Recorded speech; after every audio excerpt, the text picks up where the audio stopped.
Coming up in episode 16 of Netball Unlocked, Chloe's back from Canada. We've got a new face joining us for the next 6 hours perhaps, and there's a lot to talk about in the Netball Super League.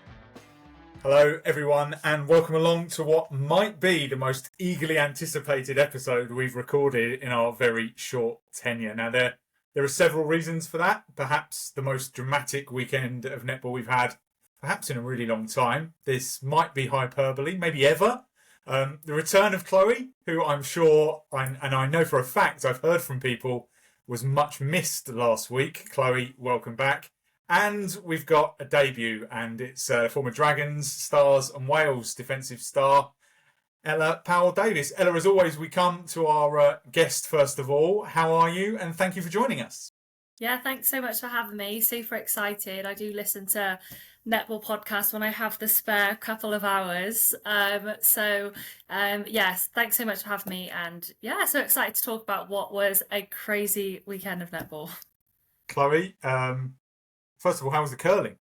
Oh, the curling was special. It was actually, you know what, a sensory overload. Turns out 5 games of curling on at the same time is a lot to be watching, but really, really cool. I will remind our listeners and viewers again that if you like gold medals at your Olympic Games, sit down and watch the British curling teams when they compete in Milano Cortina next February, because my word, they are very, very good. Very good. And Canada? Canada was nice too? Oh my gosh. Well, guess what, Paul? I was in New Brunswick, Fredericton, so maybe not the most populous part of Canada, and I managed to find somebody that plays netball. Can you believe it? I couldn't believe it. I was in between I was in between curling sessions, and had my laptop open. I was trying to catch the Thunder Lightning game, as you would, and someone comes around my shoulder and says, "Sorry, are you watching netball?" And it was a Canadian volunteer at the World Championships, and I said, "Yeah, I am." And turns out he had played his very first session of netball the week before. There is an English woman in Fredericton, New Brunswick, Canada, running netball. And he showed me photos, showed me videos. They don't have netball posts. They play in basketball hoops. They don't have bibs. There's just yellow shirts with GS written on in pen. But he took his buddies along. It was he really enjoyed it, and he was absolutely fascinated with what I was watching. So I just kind of ridiculous, isn't it? That's the I suppose we're all biased here, but that's obviously the global appeal of the game, right? Like, I didn't realise we were going to be getting into deepest, darkest Canada talking about netball, but you've obviously been involved in the game for such a long time yourself. Yeah, exactly. I mean, there's the proof that netball is starting to expand. So, I mean, I'm not shocked that Chloe found someone who was watching netball. I feel like you said they came up to you. I bet you were on the look, just trying to find anyone, trying to expand netball yourself. I love that. I got this great image of Chloe walking around with her phone going, "Are you watching this? Have you seen this? This is 2 of the top teams in the league." God, these allegations. God, I was just minding my own business. My laptop was open and he just peeked around the corner. What can I say? But I think it is somewhat fortuitous, and maybe netball is like tattooed on my forehead and I can't see it. But yeah, it was incredible. But listen, you were the one who texted me about Panthers Dragons, and you were over there and I was over here. So we're going to get into that in due course. Ella, before we kind of move on and talk about everything that's been going on, just tell us a little bit about you and what you've been up to at the moment. We'll kind of go into it a little bit more, but what are you doing with yourself these days? Yeah, so obviously I made the decision to not play netball in the Netball 2.0 league. Lots of decisions really about why that happened, but obviously when it was all launching, we were told as players the kind of new look and the hours expected of you. So I knew that kind of mid-season towards the end of the Stars playing season. And it was just a case of trying to figure out my options. Obviously, Mega Enigma Sport is still my agent. So lots of conversations with her kind of took place to decide kind of what I needed to do. And yeah, just a massive comparison of the hours, the pay, and so much that you have to be able to consider in a league that's trying to go professional. And it was, to be honest, a decision where I wanted to, if I could, be playing still. I absolutely would be playing in the Super League, but it was a decision I had to make where it was, do I live on the breadline pretty much and continue to play netball and quit my job, which I do love. So I'm also a PE teacher at a school in Malvern. And it was almost being pulled in different directions of, do I try to maintain the balance, which the balance was really hard last year. And I mean, hats off, I know there's still teachers doing full-time PE. I know Josie Huckle does it, Jodie Gibson does it, and they're full-time PE just at the same time as playing.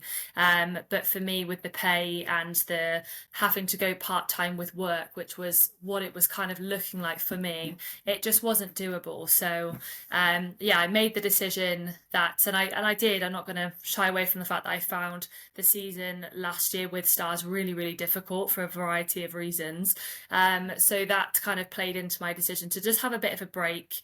You know, we'd come off the back of the Commonwealth Games and the World Cup with Wales, and it just seemed like the world was just giving me signals just to have a break from everything. So I know we'll probably get into it a bit more, but you know, I would love to come back in some sort of way, whatever that looks like. But for this year, with it going professional, I almost needed to step back. I feel really good about my decision now, and just to almost see how it unfolds, and whether it's then something that I want to step back into. But yeah, for me, I found it a really good decision this year to take that step back and focus on my career and keeping going with that. We should also say congratulations, Ella. Right? Yeah, well, I was going to go into, obviously, personal life. I've very much been focusing on my personal life. How I was going exciting. to say Yeah, it as well, getting yeah, married because in the I saw summer. that Chloe had added it to the running order, yeah. Yes, so married in the summer, baby in the winter. So yeah, it's all going on. But I mean, to be out, like, I really look up to the likes of Iona Christian and what she's doing at the moment with returning to court. And I know Nat Metcalf put a post out to say that her ambitions are to return to the netball court after giving birth, if she's able to. So I definitely share those ambitions, in whatever capacity that looks like. I would love to be able to return to court after having a baby. And I mean, one good thing about netball is you are surrounded by so much support, and I know I'll be surrounded by all the right people if I do want to return. But you know, see how everything goes with becoming a mum, and we'll make decisions from there. But from now, I would love to in some capacity return. If it's Super League, then amazing. Yeah, but we'll see. Media career awaits. That's why we've got you in here, right? To get your hot takes and analysis on... Well, yes. It doesn't always have to be playing, does it?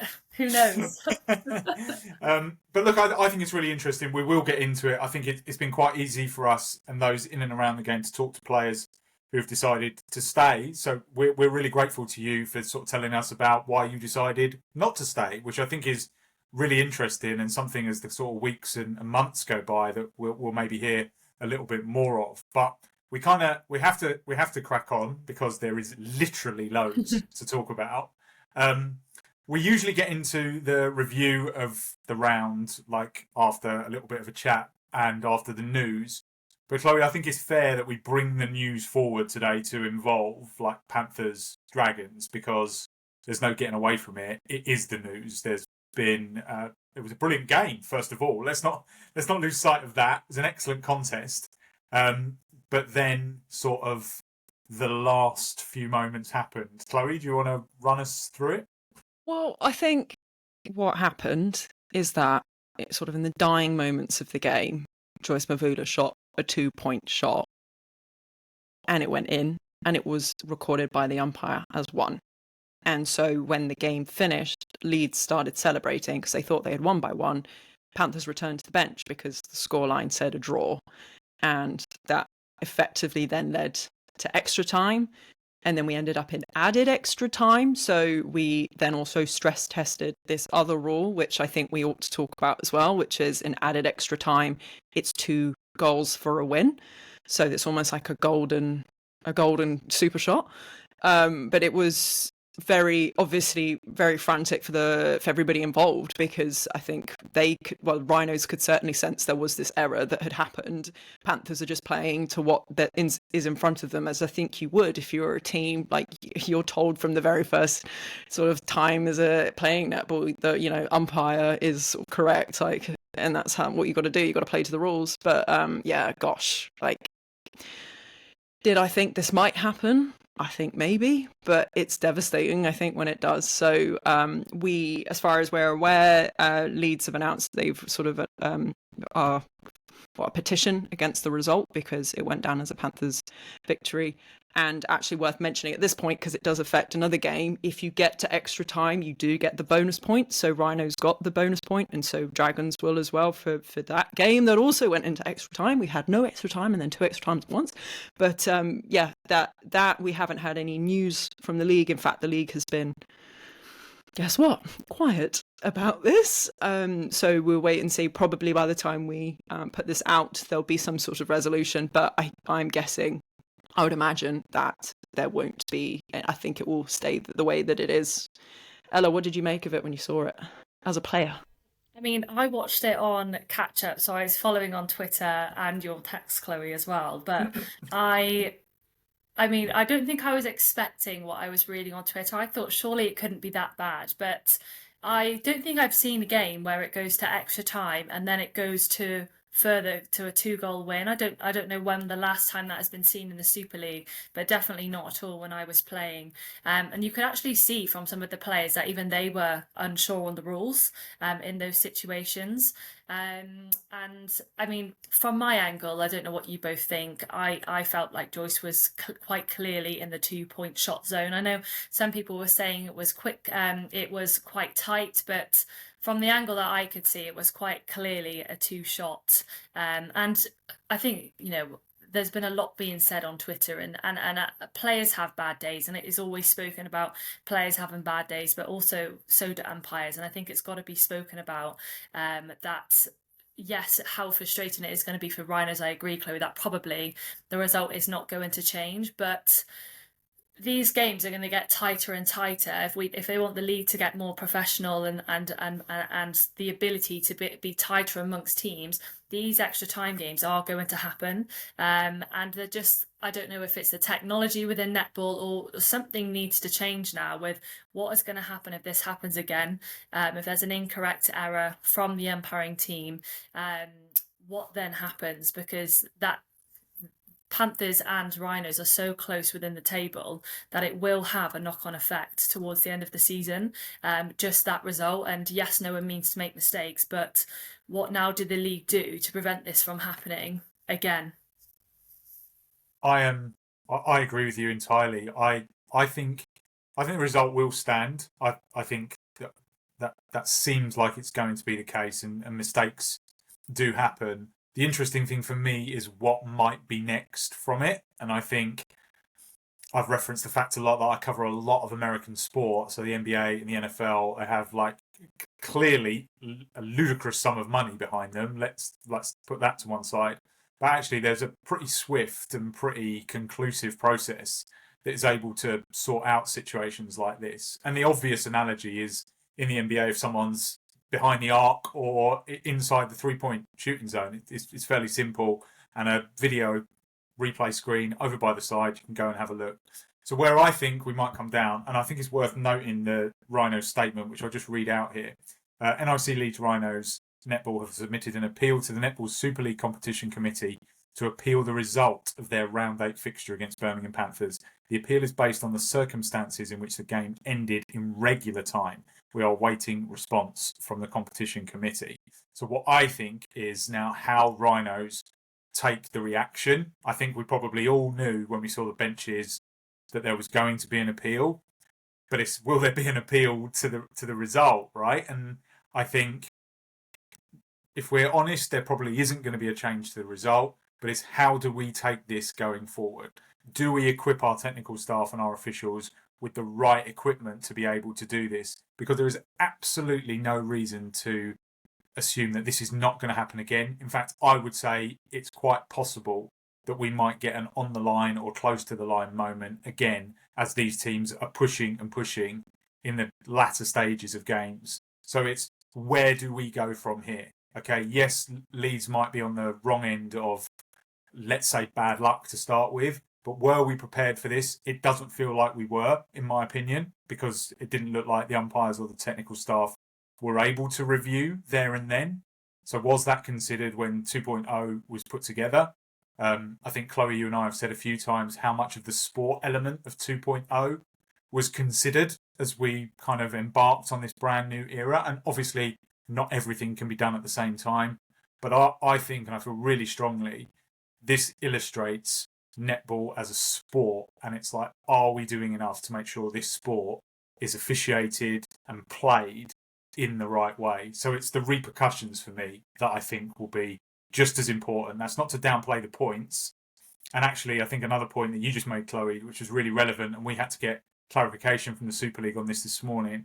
There is a point awarded if you are level going into extra time. The Super League table on the website at the moment doesn't illustrate that for Cardiff Dragons, and I think most people were a little bit sort of miffed that Dragons didn't get a point for taking Mavericks to extra time. Well, they did, first of all. So that's Dragons' first point of the season.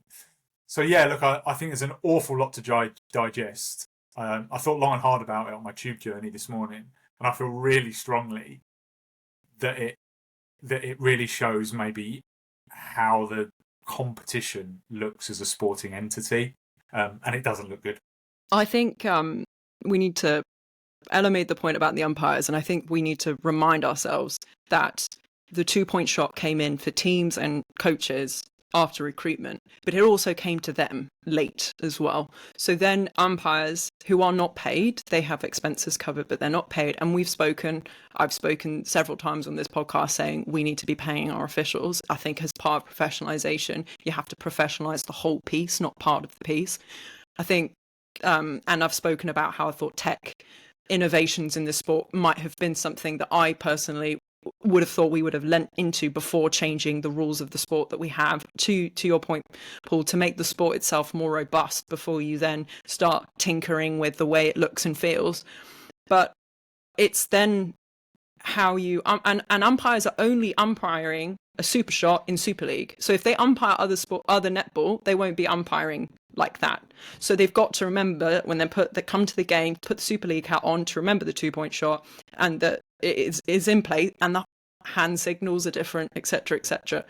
I think the other thing is, my understanding from people that I've spoken to is that it's the decision to call a 2 is not actually just incumbent on the umpire whose end it is. It's also the other umpire is expected on the court to come to the sideline and judge the circle as well, to be clear about where a player is landing. And I believe the third umpire, the umpire that sat out, is also supposed to be at least stood up and observing as well. So the idea is you've got 3 sets of eyes on it. Now, none of those, and the other 2 umpires didn't challenge the call when they saw it, which I think is maybe what led people to wonder if Joyce Mavula was in the correct zone. I think the other thing that we're missing as general public and as media is that there is Huddle, which is this software that teams use in their analysis, and so there's a different angle. So everything that we can't see, there's a different angle of. Like there'll be a different angle of like big hits, for example, Gabby Marshall's hits will have been looked at post from a different angle. So it means that we have more options to review things than people realize we do. We're not just looking at broadcasts, but it's having that, I think, that technology during game time. And Paul, you mentioned like the big sports, but I think if you look across a lot of sporting leagues, and it was interesting being at the curling and looking at this, it's an Olympic sport and it has been in the Olympic program for a really long time, but the tech and the stats that they have are not to be poo-pooed. Like it really is quite rigorous, and it is part of what you've just said there, Paul, about the sporting integrity of what this actually is. At the end of the day, it's a netball league. The sport should be the priority, and delivering the sport should be the priority. So I think that we need to be looking at that in 3x3 basketball, a half-court version of the game that, again, like as you said, Paul, with basketball, normal basketball, you have a zone that you can shoot a 2 in and you can shoot a 1 in, and players have the right for a challenge. And you have 2 referees on a half court doing this. So this is another Olympic sport that, I work in and I look at. So it's just, as you said, Paul, bad luck maybe the first time, but what are we doing now the second time to keep the integrity of this? Now, I know Jiva has been quite public about her reaction, and I think that this probably bears mentioning. She sort of went into the realm of suggesting it was cheating. I don't think it was that. Like, you just have to play to what's in front of you. But I get the passion, and I get where it's coming from, because really you are asking the most out of these players, you are asking the most out of these coaches, and they're being let down by something that you would have thought would have been properly thought through. Like, how many scenarios did they run? Like, look at the injury policy as well. Are we stress testing this? Is the imagination with those in the competition part of the league really going deep enough into imagining these scenarios? I mean, surely a 2-point shot and added extra time to end the game in a game of alternating centres is not good enough. Like, it just doesn't work. I don't know. I just feel like that's another kind of, oh, don't worry, we won't get there. That won't happen. But we did get there. We did. We do have a team with 4 players out injured to start the season. Like, who is not thinking that these possibilities might happen? So, yes, I'm with you. I feel very passionately about this, and I'm frustrated that it happened. I completely understand, Jiva's side. I know people have kind of come back at Jiva for what she's written. I don't really think that she meant. I think she meant that there's a worry for cheating and the integrity of the sport, rather than her saying this situation is cheating. I don't think it was that sort of situation. I think she's talking long term, and also she's just played in a game where she's played pretty much equal in the table as her, won the game, and it's gone to extra time, which they didn't even need to play, and then lost. So the emotion there, it was a quick post, to post after the game, but no one else is writing posts about it. So actually, I think we all knew before that Jiva was going to be the one, because she will speak out about it. She's one of the most experienced player in the Super League, and actually she had a point to say also within that message. Netball Super League, say something, tell us what's going on right now, because we've just played pretty much equal in the table, ended up winning, and now we've lost the game, we've lost points. And for competitive women in sport wanting to, in a table that is so close, especially where they are positioned in the table, those points to lose are massive. So I completely understand her posting something, and actually out of everyone playing and out of the national governing body as well, is the only person to have got a reaction from a post. So I think fair play to her for writing it, but I do think that her intention was not to say that is a scenario of cheating, that actually she's on about if something isn't addressed now, kind of like we're saying for future scenarios, then it could result in something like cheating. I think, and I've said this about the super shot, right, Chloe? If you give athletes a chance to get really good at something, they will get good at it, right? That's the point. That's the job. So in these instances, and we know it is so obvious everywhere in sport that players will push the boundaries. They will take it to their limit to try and win a game. That is what people will do. And if people see this now as a chance to kind of challenge the umpires a little bit more, or challenge the scoring, and I think I don't know this, but I think that's what Jiva was alluding to, as you said there, Ella, that people will maybe push to try and get something.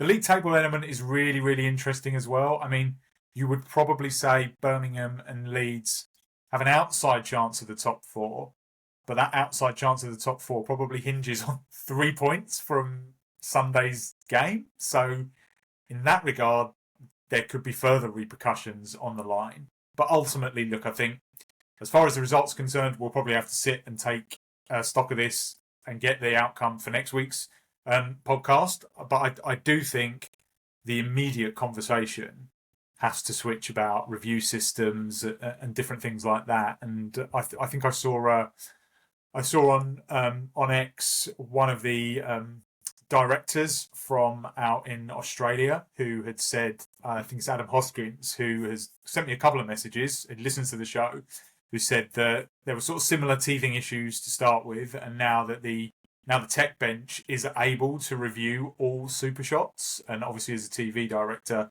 he would know what they have access to there. So it doesn't seem to me to be too much of a stretch to assume that feels like a very easy place to go. Will it be done? I think is probably the next question now, or will a team then get an appeals? And we've been very vocal in the fact that this is season 1 of this brand new adventure. So long as we can sit and we can learn and we can take stock, and we can pivot, then that's a good thing. But I will come back to your point, Chloe, which I kind of made a bit myself. How much thought was genuinely given to whether a on the line shot would kind of be the deciding factor in a game? Because if that was really considered, then it feels like we would have had a solution on Sunday rather than 48 hours later still not hearing from people. Yeah, also I'd like to think that next time maybe we look at this, if we're gonna have a super shot golden goal sort of thing and add extra time, why don't we chuck a timeout in there as well? Because if that's what's going to happen, then I think you need to, and you're still going goal for goal or super shot for super shot, because for some reason the super shot is active through the whole of that extra time. Again, I think that's weird, given that's not how the regular time is played. Then I'm calling my timeout right before and I say to my team, don't shoot. We need the center pass do you know what I mean? Where it's just like, this is a ridiculous scenario. Like, how did we get here? Anyway, yeah, annoying. And annoying that there's no answer and there's no communication. I just will say that again. I think that's really poor. Any more takes on the main story? Nia Jones, excellent in comms, no, Ella? Yes. I also think Ruth Hughes stepping in for Gabby Marshall, key intercept for Panthers, exactly what they needed, stepping up for someone first time properly in the Super League. I just thought such a clutch moment for them to be able to take that and bring the pressure to Rhinos. So yeah, credit to her as well in that situation for just giving Panthers the possession they needed.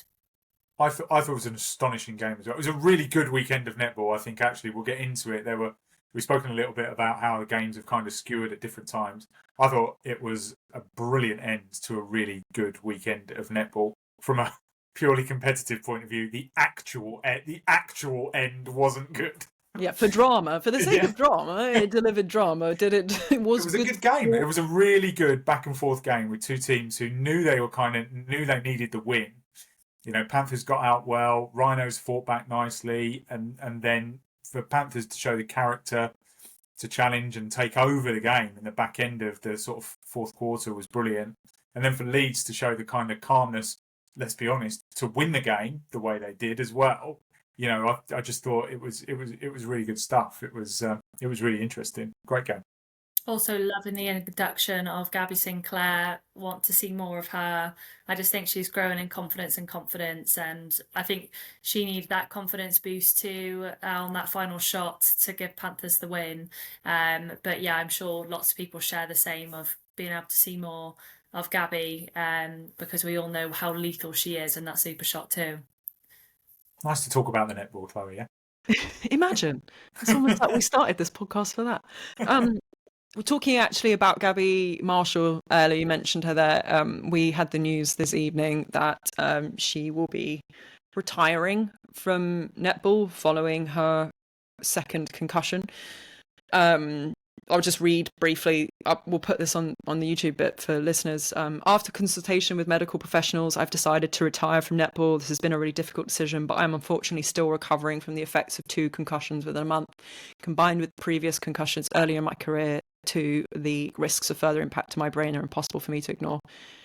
She goes on to sort of thank her people in her life, and then, this is not how I thought my netball career would end, but I'm so proud and truly grateful. So I think that's obviously desperately sad that happened the way that it happened. Yeah, what do you guys think? You played with her, Ella, Gabby. What was she like on a netball court? Yeah, she's a top leader. On the court, obviously solid through the middle, exactly what you want, calm on the ball, but off the court, just the person that you would go to in the squad if there's anything on your mind or any worries that you're having, or just the person to kind of go to about things. That was why she, when I was in Star, she was voted, all votes to her when we voted for captaincy.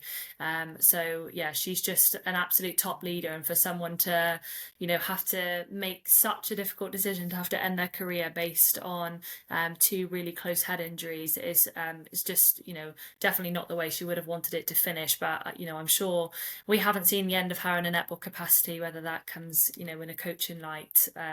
But yeah, she very much, I can imagine that the Panthers girls are absolutely gutted about this, not only from an on-court perspective, but also from an off-court perspective. She was an absolute legend when it came to leadership skills. So yeah, absolutely gutting to see. And to be honest, it does make you question, doesn't it, the rules in place for a head injury. I know you had the podcast with Lindsay Keeble, and she was speaking about the kind of that scenario with Darcy on Gabby, and I know Gabby obviously had another incident with, I think it was with Jiva, but such. For that hit, yes, it wasn't intentional, but to make it now season ending, yeah, I don't know. Well, I don't know what you guys think. Do you think there should be more in terms of these suspensions, or do you think they're right where they need to be right now? I think it probably, we spoke a little bit about it. I don't know if we spoke about this on podcast or off podcast, Chloe, but we said that maybe that needs to be brought in as part of this. And again, I don't know how much the competition committee have considered this, or whether there is an appeals process, or whether a team can challenge a decision or a verdict. I think they probably should be able to, whether that's in game. And again, I'll use the NFL analogy where coaches can throw a flag to challenge an umpire's decision, and you get one of those a game, or whether it's something you can appeal afterwards. We're obviously seeing it a lot more in football, that a player can be sent off and then that can be rescinded. In rugby, we see a little bit more the video officials getting involved, and people can be cited, and then we sort of come back and review that at a later date. Again, I think we haven't heard much about how the competition committee have come to the way the season has been set up, but I would think that's something, and not necessarily just because of the nature of Gabby's injury, but also just for for the integrity of the game, right? You want to be able to kind of govern and run a game and a league properly. And before I come to you on that, Chloe, I'm fairly certain that Gabby Marshall and Mickey Austin were the first two netballers I ever interviewed when I was at Sky. Oh, I love that. So I asked them both to be very gentle with me because I didn't know a huge amount about the sport at the time. This was probably about maybe 10 years ago-ish now, maybe a little bit longer than that. And both of them, as you can imagine, were wonderful and charming and fantastic to be around. And I have no doubt that Gabby's going to go on and be a huge success in whatever she does. A really infectious personality. She was great when I worked at Super League for a short period. She was brilliant on media day, as you would imagine. Everyone was asking her to juggle, and she was like getting bored of being asked to juggle, but she was brilliant at it. So, I think happy trails, first of all, and good luck going forward, and should be a huge asset to whatever she does. Yeah, to your point, Ella, it's interesting because we've been told, we hear a lot in comms about there being allowed to be more contesting. So we've not seen anything publicly, at least, about what underpins that, whether there is sort of a scenario where clubs can, or umpires can, retrospectively upgrade or downgrade, because I guess it works both ways as well. You would like to imagine if there's more contesting, you are, as players, being given more the benefit of the doubt that you can do that properly or safely. But I think it's obviously quite, and I said on the time at the podcast you're talking about with Lindsay that I thought it should have been I think Darcy Everett should have gone off and stayed off, because I think for me, and I said to you, Paul, this was off the podcast, but why are we not taking the lead from rugby where there is actually, it's full contact, but anything to the head or the neck just feels like territory you shouldn't be going into. It just as a straight up rule. And in rugby, you see the best players misjudge that and they just take it and they go. So I would like to see, I think, in the light of this, if there's any kind of legacy that comes out of it. And I wonder if Gabs will, when she's in a better place with her injury, because my understanding is she's still suffering from symptoms, is, to look into that and to really make, again, these competitive elements more robust, because we are asking more and more of players. So these things will happen. It's a risk. You always take that risk. Even when you're playing social netball, you take the risk. But I just feel that injury, now that we know the consequences of it, maybe that the decision by the umpires at the time might have not been the correct one. And I think we'll talk about this anyway, because I've flagged it, but that the Shadeen van der Merwe on Amy Carter in the Thunder Lightning game, to me also, there was a collision there that I just looked at and I thought, this was worth more than, to me, what happened. But anyway, we send all of our best wishes to Gabby as a podcast and as individuals. Like, you know, she's a champion of netball, and it's just sad that this is the way it ends. But she'll be back, I'm sure, in some form or capacity.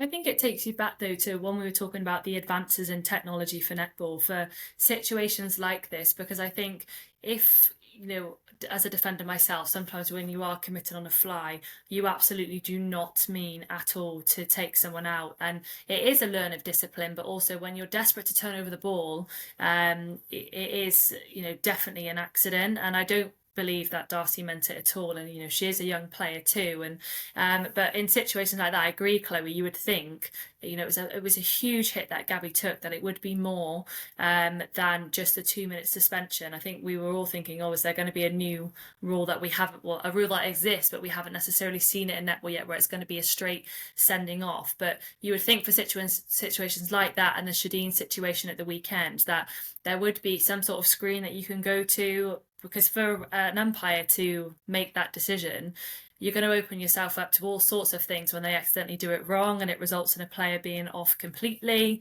And are you allowed to bring someone back on if someone does go fully off, or do they just go straight down to 6? And I think when we talk about the technology advances, if you can have that third umpire who is in charge of reviewing hits only to the head and neck, to fully decide, is that sanction definitely a fully sending off, I think again would protect the integrity of the sport, because it's, as challenges get more, players get stronger as it becomes professional, and they're trying to contest as much as they can, you are opening yourselves up to more of these sorts of injuries. And something needs to be done where there is a kind of staggered sanction to these head and neck injuries, rather than it being the same as repeated obstruction. It doesn't seem the same sanction as for someone that is obstructing for a warning and then does it again and gets sent off, to someone taking a hit out to someone's head, and yes, she didn't mean it, but then resulting in a career ending, you know, for Gabby. So yeah, it's an interesting one. And the brain is the brain, right? Like, I think that's the other thing here. It's like, there could be lifelong consequences for Gabby, or for anybody that takes multiple concussions. That's why she's obviously had to take the step back. She's been advised to do so, but it's why that's taken so seriously in other sports as well, particularly the head and the neck. So yeah, it is really interesting. And I definitely think, as we said earlier, Paul, about learning and growing, this feels to me like a really big, hey, this is a learning point here, this situation. It's also a learning point that I think we can act kind of fairly immediately on. I think like that. I don't think we have to wait until the end of the season for something like this. I think if it's deemed necessary to kind of have a tiered system, and I think that's a really good point, Ella. Like, for what might constitute 2 minutes, 3 minutes, 5 minutes, the remainder of a quarter, an entire quarter, whatever it might be. Again, we're not making the decisions here and now, but I do think maybe some sort of tiered structure. I also ultimately, and I've said this quite a lot, if you are asking players to train harder, train faster, train more, they are going to get faster, they are going to get more physical, they are going to get more intense, they are going to challenge for more ball, to your point, Ella. It's an occupational hazard, right? Like, of the sport. Like you said, Ella, coming out on the fly. Like, I will often spend a weekend watching netball courts, and the amount of kind of young players you see trying to challenge for ball, because it's exciting, right? To win the ball, turn it over. It's a big part of the game, huge part of the game. And if you are asking players to get fitter, faster and stronger, then the repercussions are impact injuries that we've seen so far this season. So a disciplinary process that goes alongside that, and a greater understanding of, I don't think anyone is implying that, and the three I think are probably Jiva, Darcy and Shadeen, as you've mentioned there. No one's implying that those were done deliberately, but there was a consequence on all three occasions. Also, like, the Shadeen incident, like, was just address your contact, I think. Yeah. It didn't even get like an advancement or anything. Yeah. But I just remember looking at it when it happened, like, oh gosh, because like Amy Carter sort of seems to take a shoulder to the neck and then obviously comes off. Yeah. So, and that alters the course of the game for Thunder, I think, when you have someone like that come off. But anyway, like definitely the other two. And I suppose the thing is, it's a hypothetical, but if you set the tone early with Jiva as an umpire and you say that should have been, what does that then say to the rest of the league? Oh, okay, well, you know what? I make that decision. I'll go for a better option when I want to go for a fly.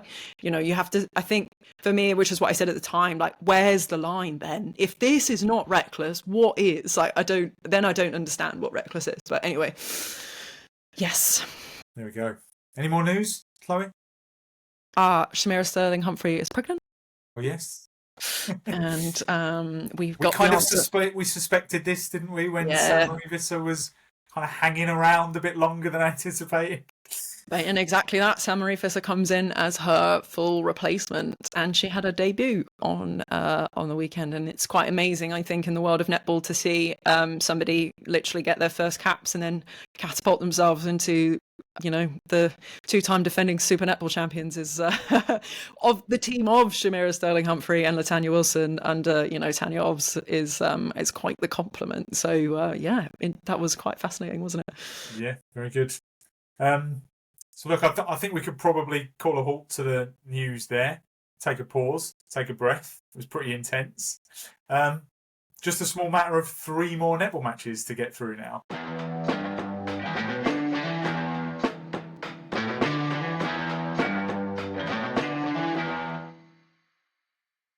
Ella, you're our guest. Where would you like to start? Lightning Thunder, Mavericks, Dragons, or Forest Pulse? I think I'm going to go Mavericks Dragons. I think we might as well just get all the extra times out the way. Interesting game though, that one. It was, yeah, 55-all at the end of Q4, and as we've now established, the Dragons do get a point for that. So well done to Dragons. First point of the season. Much deserved. Thrilling game down at Hertfordshire Sports Village on Saturday. Mavericks in the end coming through 71-63. Go on then, Ella, you go first. What were your kind of big picture takeaways from it? I thought Dragons came out strong. They were playing fast netball, short and sharp.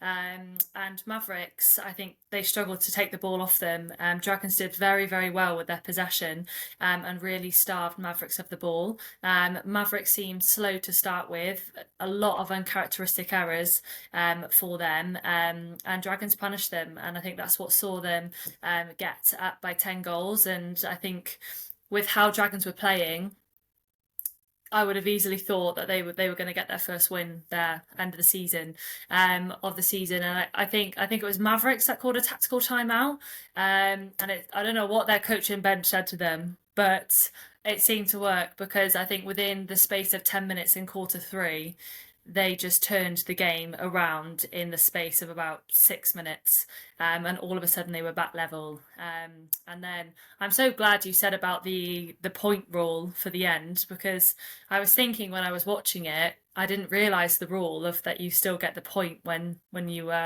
take them to extra time.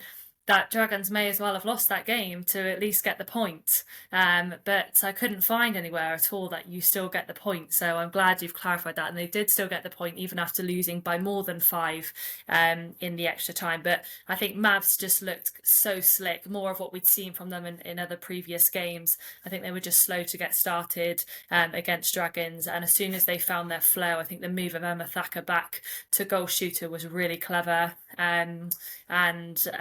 Yeah, she was absolutely lethal when it came to the super shot, and very well deserved player of the match.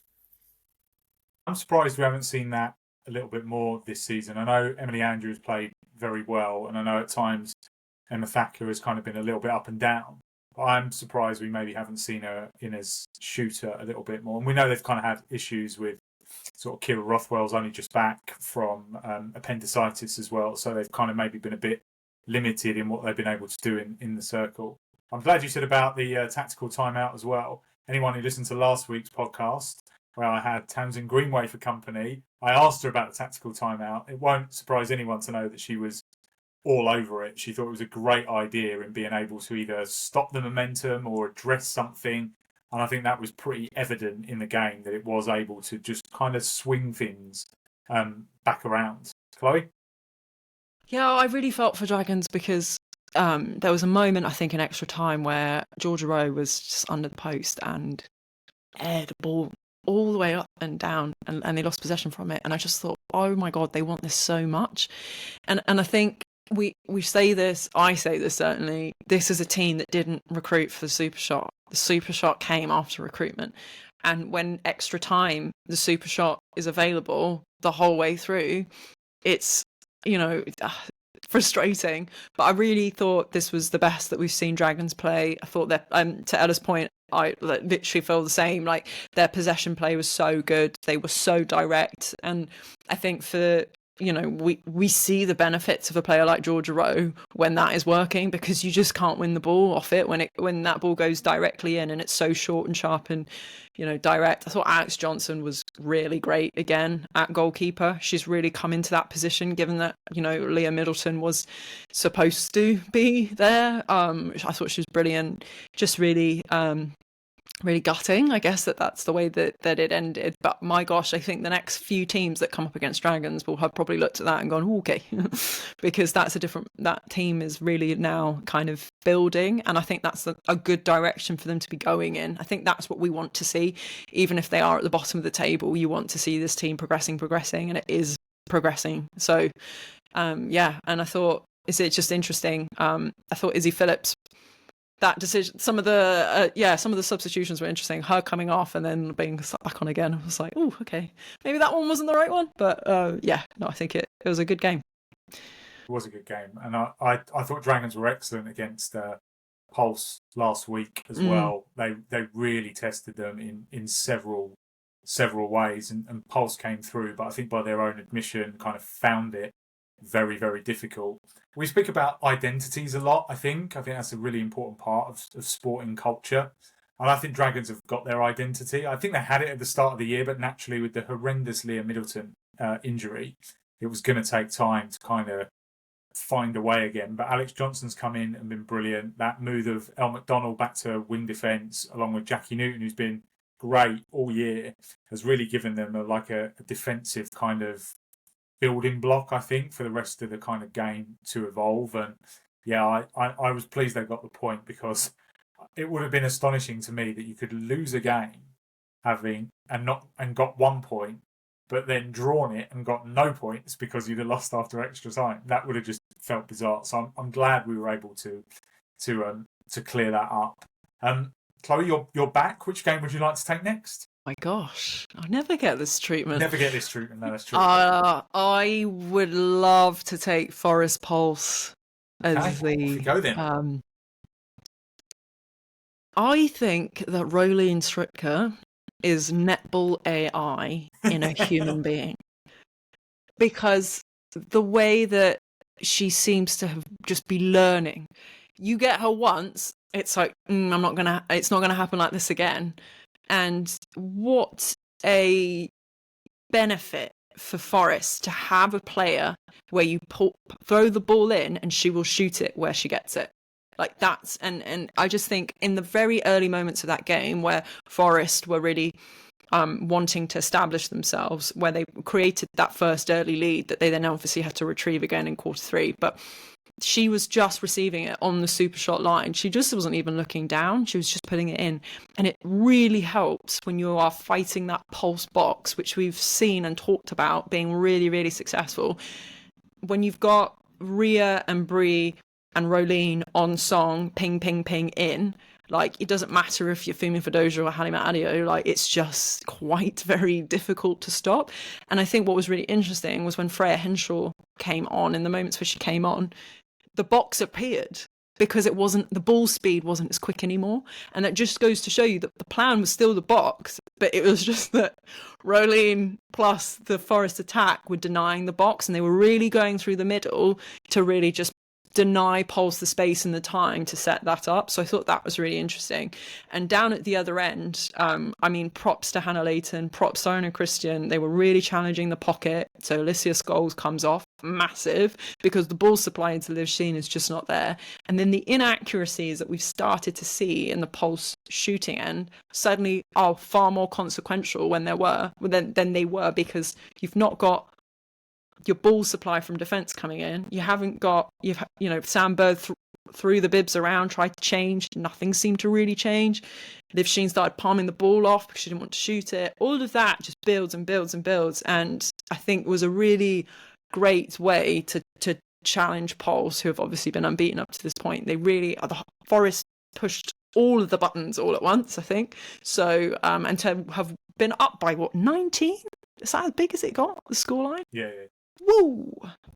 I mean, I think Forest sort of maybe got a bit complacent at the end, obviously. But yeah, a great game. I really enjoyed that one. Yeah, so, I mean, if people aren't watching How to Beat Pulse on their huddle, I mean, I'm sure that's what whoever has got Pulse coming up, that they're going to be drawing out whatever Forest did. And I think, every coach in post-match interviews always want all 7 or all their players to be able to contribute, all 10. And I think Forest just did that. Every single one of their players who was on the court at that time contributed in some sort of way. Their bench were up. You could really see the team culture just absolutely shining. The defensive end were just absolutely insane from the beginning. I think within the first 8 minutes of the game, you had Alicia Scholes and Zara Everett on the eye of the umpire, on warning straight away. So whatever they did straight away to get in their heads, Hannah Layton was just absolutely over everything. So, I mean, credit to Forest, because they've had some wobbly performances, obviously from the Panthers game, where they were up and started so well to then lose it, and then absolutely turned it around in this Pulse game. I mean, Rolene, it goes without saying, when it comes to the end of this transfer, to the end of this season, she is feet up for the contracting window. Her phone is going to be buzzing, and Enigma Sport have a big job on hands. So, I mean, if every club aren't coming for her in England, Australia, I mean, she's just absolutely insane. The growth that we've seen is, for Forest to have a play like that who can just turn and shoot and is accurate. She's just shooting 2-pointers in the normal, in the That's one what point. I was going to say. It doesn't matter to her what she's just shooting. She doesn't need to look at the clock where she is. If she gets the ball in the day, even if the game's just started, she's shooting. And I think even though I think when there was a couple of wobbles with her, it was went back to the pressure that maybe she's experiencing with taking the load from not necessarily having as strong of a goal attack there with her. She's just absolutely turned it around and fills her team with confidence. You can see the confidence that she gives the likes of Rhea and Freya when she comes on, when she is just so confident going to post straight away. So, what a pickup for Chelsea Pittman. I've spoken a few times about, I kind of believe in this Forest team. I think they're a really well put together squad.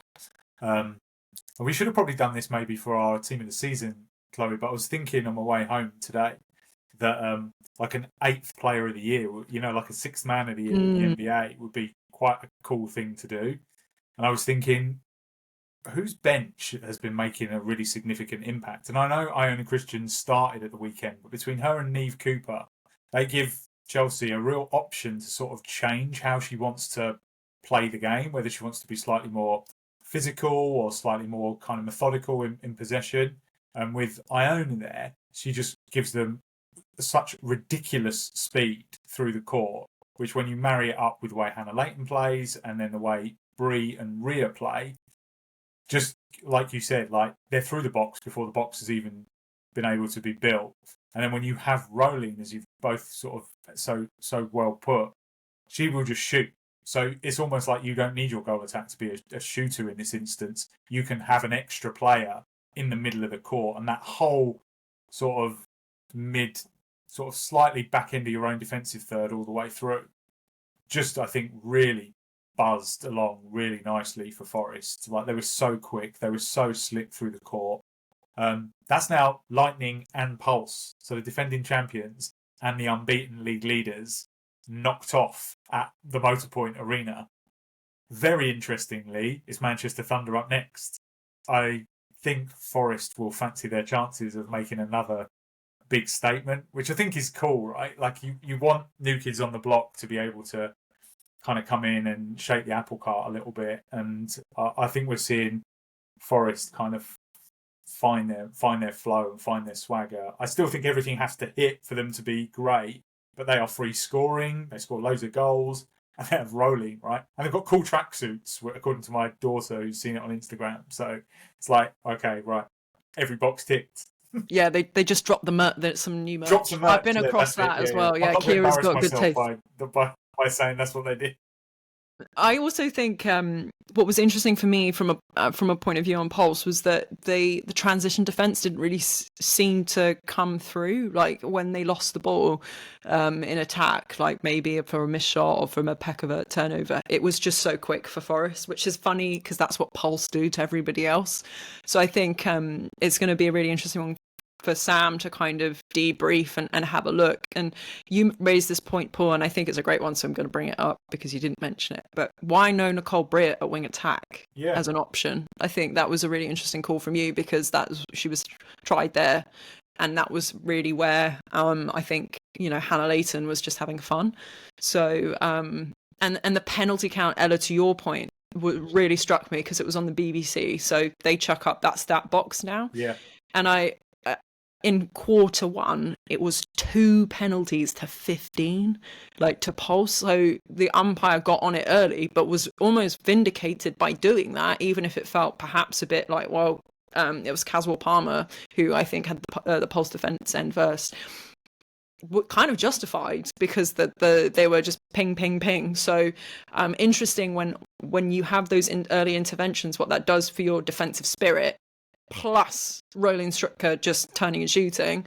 I think that was a real challenge to Hadima Adio and Fumi Vidoju and Zara Everett that we haven't really seen. So I think I think credit though to Hallie. She was against Rolene, and to be honest, anytime the camera panned to her, she was the one trying to hoist their team up and to try and get everyone back into it. You could see during the quarter time team talks that she was leading on those and massively trying to get a spark back in her team, and the spark just didn't come, and I don't think we've seen that really from Pulse. We definitely saw that from last season from them, and that they can be shaken when their emotions get the best of them, and I actually think this is a positive moment for Pulse. So, even though it is a loss, I know Sam alluded to it in her interview, but to go undefeated actually is really, really tough, and they need to go back and watch that footage, and I think it's a good position that they're in right now to have had such a good start to the season, to go back and watch now what it's teams will be watching how to combat them based on their performance, and they'll be working out how to never get into that position again. So I think heading into these kind of latter stages of the league, if you want a loss at all to be able to learn from, now probably is kind of the right time to be able to get one and to be able to learn from it. So, I wouldn't want to be playing Pulse next because I think they're going to come absolutely firing. I think one good thing is they have a young squad who have fiery personalities in there who want to win this league. And so, who is playing Pulse next? We can just have the Mavericks. So that will be Mavericks at Wembley, Ella. Yeah. Wow. So that will be one to watch. Definitely. I do think it's interesting. Again, I kind of bore everybody with this, but I remember the Cavs at the start of the year in the NBA.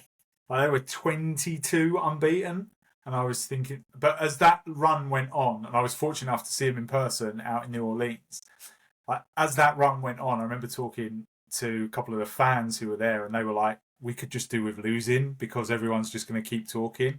So I just wonder how that plays out. I think I remember something similar with I don't know if it was, I can't remember if it was Lightning or Thunder a couple of years ago as well. Started the season incredibly winning every single game, and it's almost like when that defeat comes, it's actually okay. We can learn a lot more from the tape and from everything after this. So yeah, we'll be interested to see how Pulse bounce back. That Mavericks game looks on paper now to be an absolute banger at Wembley. I think Mavs are playing well and are battle tested now as well, and I think they'll want revenge because Chloe, you and I were at the Copper Box for what was a pretty ugly first meeting between the two teams. 28. Was so drunk, Paul. We're drinking all of my beers. I wasn't actually watching the netball, as was suggested. I just said you were enjoying yourself. I never implied you were drunk. No, it was like a 24-8 first. Yeah, 24-8. That was it. Yeah. It was 24-8. So I think there'd be a little bit of fire in both teams' step on Sunday at Wembley. So interesting to see how that one develops. Last game of the round. That's Lightning Thunder, which was the first game of the weekend, and in the end, a pretty comprehensive win for Loughborough Lightning, and fairly one-sided throughout. Or that's not fair, actually. First quarter was pretty close, as sort of Thunder stayed in touch, but Lightning then eventually just managed to pull away. Significant for two things for me. I think we're really seeing why Sammy Wallace-Joseph was brought into that team now. She is clearly fit and she's giving that team a real focus, which I think we said a few times, Chloe. They looked like they were struggling to find some purpose in that attack end during those first weeks of the season. And then secondly, Karen Gregg was furious post-match. She was really angry, I think a little bit with some of the umpiring, but also I don't think she was too impressed with how her team carried out her orders. So my question to you, Ella, is going to be like, when perhaps a coach is really angry, how do you players then respond to something like that? Because we know Karen's a great champion of her team, and she's got a very young team that are kind of learning on the fly this season. And it might just be that kind of jolt that everybody needs, and I know sometimes coaches can do that. What do you guys feel as players when you see your kind of coach do that? Yeah, I think especially in a professional environment, everyone is definitely sharing the same goal that they want to win. And Karen has the luxury of having such a talented squad with, players still off injured, very talented players off injured still. So I think, similar to Pulse in that Thunder will come out firing this week after, I'm sure, even more of a telling off at training. I speak to quite a few of the players at Thunder and they talk about the intensity at training and how amazing it is, the demand that is put on the players in a really positive way. And it's quite clear that Karen has clearly built up such a positive culture among players to expect the most from each other. They challenge each other. And I'm sure that it wouldn't have just been Karen in those changing rooms post-game or even at half-time demanding more from the players. I think your best team cultures, your coach can actually step back and your players will lead. Your leaders will step in and say, guys, this is not good enough, and you work together as a team then to sort it out. So I think even though we saw the Karen's interview that she was not happy at all, I think that was her perspective. I'm sure that the players did completely agree with her and knew that it was not good enough. I played alongside Josie at Wasps, and there is not a chance that she would have stayed quiet in those change rooms. She would have absolutely spoke about putting those wrongs right, and I think Thunder have such an amazing culture to be able to turn that around. It was just so uncharacteristic for them, and I think we were all probably expecting a lot more from a Thunder Lightning game. The through court attack was just so uncharacteristic for Thunder. It was all over the place. It was almost like you didn't really want to watch, probably, and so yeah, I mean, I'm sure they're going to come out firing, and Lightning punished them. It was very much in their favour for the whole time throughout the game. It's almost like Thunder just couldn't quite get in their groove at all. And I know Karen also spoke about, didn't she, the goal attack situation and not having a goal attack that can last that 60 minutes. But one thing I do really respect Karen on is that she's never in her interviews coming up with excuses. She alludes to the fact that she doesn't have all her players fit, but she doesn't use that as an excuse as to why she's lost the game. She very much empowers that this is the team that I've got and I expect them to do the job. She doesn't use age as an excuse. Just because they're 17 doesn't mean that she doesn't expect them to put out the same performance that she would expect Paige Reed to put out. And I think that's really good that she, her players will feel that confidence that she is saying, and they'll probably watch that game back and watch the fact that she said, my goal attacks aren't putting out 60-minute performance for me. And I know if that was me, I'd be like, well, I'm working so hard now to prove my coach wrong. I can do it. And I think that's really good to instill in your team, definitely in a professional environment. Chloe? Yeah, I mean, I think it is. It's that we're kind of getting into the we got with Thunder, like through the initial, oh wow, like these young players are doing an amazing job, like Thunder are getting these wins, and then we come up against the tougher, stickier teams. I mean, also because they had just lost to Pulse by 5, so I would have imagined the expectations were that they could take Lightning, but to have not had the performance was probably partly that frustration as well, where it's like, how can we turn up so well against this team and then have like slightly capitulated here? And now it's actually like, okay, now the honeymoons period is over.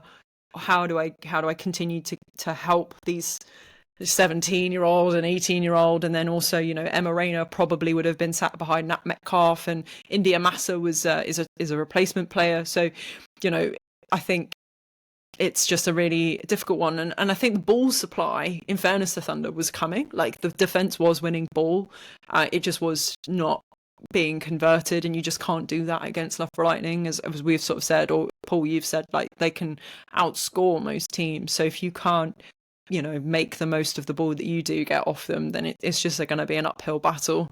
And I think like the Lightning structures were there, they were really slowing things up, like doing their kind of staple work on Thunder, and Thunder will have known that was what was happening, but like still kind of walking into the traps that were being set up for them is just like, yeah, it's not really good enough. And that's as much as what Karen sort of said. So I don't think that's an unfair thing to say. But I think they could well meet again. So I think that's the other thing. It's like, this is we're getting iterations of teams now, aren't we? We're getting like, how did we learning? How are we building? Which I think was, on Dragons on one hand is like, progress. But now these top teams, it's like, okay, what comes next? So Nick Smith still, I think, really building really nicely, so she'll be, I hope for her more minutes, because then you can start using her for longer. But yeah, I think it's fair. I think it's a point of kryptonite, is that goal attack position for Thunder. So, and we have no sense of when the other two might look to come back in. So yeah, we'll have to see. I think for Lightning as well, that's 4 wins in a row now. They're really building. We kind of challenged, certainly I did, I sort of challenged what we would see from Lightning, and obviously they're kind of, the two kind of changes had come in the attack end and in the defensive end, and that mid-court area for them, which, as we've said, is so experienced, has been around for so long, has just, I suppose, allowed the two ends of the court to kind of build their identities. Sammy Wallace-Joseph is fit. Larry Neal looks more comfortable as each week goes by. And with Shadeen and Jodie Gibson, I think we've got another contender for our like 8th player of the year kind of thing, because whoever comes on seems to be able to change up the game in a really effective way. So yeah, look, a good win for Lightning. I think they'll have taken a lot out of that, because I think they'll have felt like they needed a good test. So yeah, all good, and a fairly quick, I'm going to say, round 7 in the books. So I thought we might have still been here at midnight recording Panthers Rhinos. But time for a bit of a chat with you, Ella. I think you've kind of said a little bit about kind of what you decided to do in the summer or in the off season. Firstly, what have you made of the Super League as a whole, to be honest? What are your big picture takeaways? Forget round 7. What are you thinking about tactical timeouts and super shots and the rest of it? Well, I'm absolutely loving it. I'm watching every single game. So in terms of the coverage wise, I just love that it's all accessible now, and obviously a teacher. So the kids at school, they're all watching it. It's so much more accessible for them. When we have a wet weather lesson, I can put the netball on. So much easier than last year, where you'd have to go to a game, 2 weeks ago, or find something. I know there's lots on the coverage in terms of the quality, but in terms of the access, I have been super impressed with the fact that you can watch so many more netball games now. I think it's brilliant for the sport and the exposure of it. Tactical timeouts, super shots, I just love them. I really look forward. I know, controversial with the super shot, but maybe because I'm not playing. I'm sure if I was a defender, I'd be completely against them, because it's completely two ends of the spectrum that you have to work with on defence. But I really look forward to the last 5 minutes of a game. I just think it completely changes the game, where you would last year, maybe when you're 10 down, think this is going to be so difficult to claw back now. But in games where people are 10 down, exactly like Mavericks Dragons, it just means absolutely nothing. And the same with the tactical timeouts. You are just able to get yourself back together in your team when you need it the most. So Mavericks, for example, again, it was perfect for them to be able to have a tactical timeout, and you saw the turnaround that it happened. I know players want to be figuring it out for themselves on the court, but sometimes you need just a pause in time to get with your coach, to get in your units, and to sit down and talk about what is happening. And I think the tactical timeouts are perfect for that.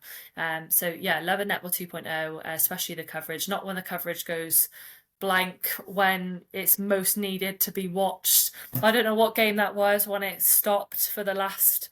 It was a really close game, just a couple of rounds. Lightning one, wasn't it? Were we not in Dave? Yeah, it was Lightning, and for the last 4 minutes when it was a really against Panthers, Lightning. It was a great game all the way through. I was hooked. And then the stream went.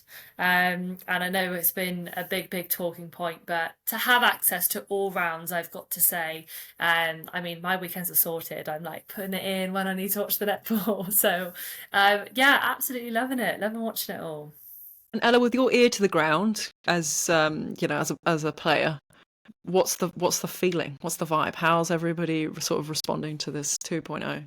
You don't have to name any names. Players, what player wise? Yeah. Yeah, to be honest, I mean, I don't actually think there's in terms of like in camp environments, there's not a huge change, I don't think, really. We were doing pretty much the same amount of training last year, just on less money.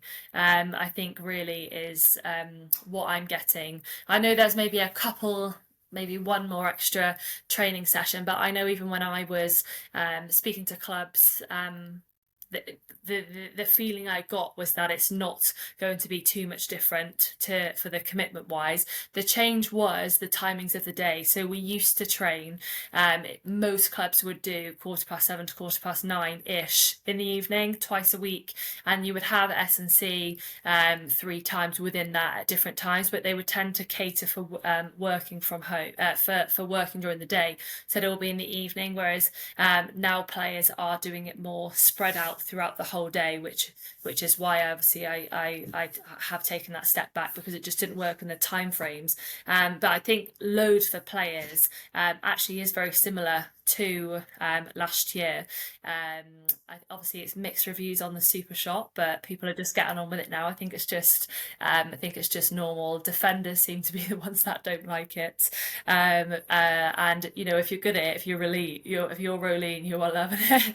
So yeah, I think there's definitely mixed reviews. I actually think the tactical timeouts, among players I've spoken to, they actually really enjoy having those tactical timeouts to be able to just hook in with your team.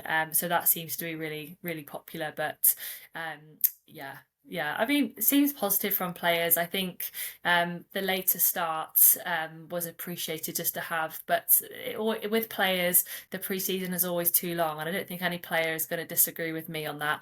The preseason in netball is way too long it's longer than the season. I know Panthers, for example, they started later in November, but I mean, all clubs start at different points, so I don't know if that impacts when people are getting paid, or if they're all getting paid, if people get paid an extra month at different clubs or doing an extra pre-season. But the pre-season in netball is longer than the actual main season. It's the harder part of it. It's the harder training. It's more often. And I mean, it may be why you see more injuries towards the start of the season. You've got the international period. Most of the time then you have maybe a month off, probably not, and then straight into hardcore pre-season. So I know players always are fighting for a shorter pre-season because of rest, and you know, you want your players to be playing internationally, and it's really difficult to go international straight into Super League pre-season training. You've mentioned a couple of times your PE teacher as well. Ella, how much do you enjoy doing that side of things? Is it just PE? Are you running the netball show? What's it like for you? So I, PE teacher at a school in Malvern, secondary school, state school, but I'm also head of year 7. So also get to look after the behaviour, which I'll of course speak really positively on, just in case anyone's watching the podcast that may come to the school. My year group are absolutely fabulous, and I actually have a really excellent netball team. We are unbeaten this season. So yeah, I do love that side to it. I know it's one of the big reasons if I didn't enjoy my job, I probably would have swayed more towards netball. But I'm very fortunate that I do really enjoy work and teaching, as well as being in the pastoral side of things with teaching. So I absolutely love teaching, and I think that's probably why you see a lot of netballers are also teachers too, because it just goes hand in hand with sport. And we like to ask players this question, and I know you said you have ambitions to come back, so I don't want you to say anything you might regret, but who is the hardest goal attack, wing attack that you've ever come up against, and why? And this can be internet, because you are an international player as well. It could be, globally or NSL. I'll give you that freedom. Globally, it's probably Ekanasio, because I think she step changed me, and I gasped at the World Cup, because I was like, oh my god, what was that? I think she dropped her shoulder, rolled on me, posted up against me, and I just didn't even know what was going on to me in that moment. I thought calling time there and then with the move that she did on me, and I think we were maybe 2 minutes into the game. So I think in that one I was probably a bit oh my god, that's you. But also she was just talk about variety with getting free from a defender. She was just doing, the next trick. Super League wise, if I do return, I'm joking when I say this, but if I don't return, then I've probably got to say Lois Pearson. I found her either at wing attack or goal attack. I'd always find we moved together when we would switch positions in between. But again, super creative, fast, strong, and accurate shooter. I always found, out of all the goal attacks I was going to do kind of homework on, I would definitely always make sure that I'd watched her, because I just thought she was a really, really clever player. And I think a clever player tops everything above speed and even accuracy and all of that. But Paige Reed's very similar, very smart player. Toughest opponent, yes, Lois. Toughest team, I would also have to say Thunder, because just how they play when they're in the flow, their ball speed, how smart and how clever they are. Last year especially, I found that a really difficult game to be a part of, just because of how slick they were and how drilled they were together. What about your own netball journey? Do you remember all the way back when it started? Obviously a prospective mum yourself, at least. Do you remember when you were kind of first taken to your netball matches? Where did your inspiration come? Where did you play?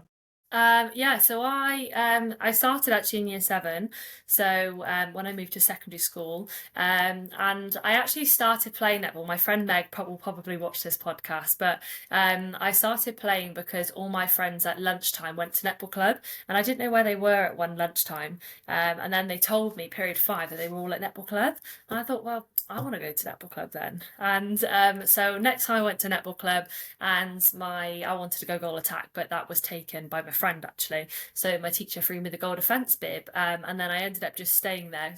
I was all arms and all legs in secondary school, so I was put as goal defence, and then just absolutely loved it. She put me forward for county trials, and then it kind of just took off from there. My mum got me into Old Chouts, so I'm from Gloucester originally, so I got to play for a local club, Old Chouts. Then I moved to Hucklecote, so Hucklecote Netball Club, and then played through all of their age groups, and then they started recommending me for the it was like the county pathway then, and then I played. So I grew up playing all with Paige Reed all the way through. So we did the county system together, and then we did the Team Bath pathway together. So we don't live far apart. Parents' houses don't live far apart anyway.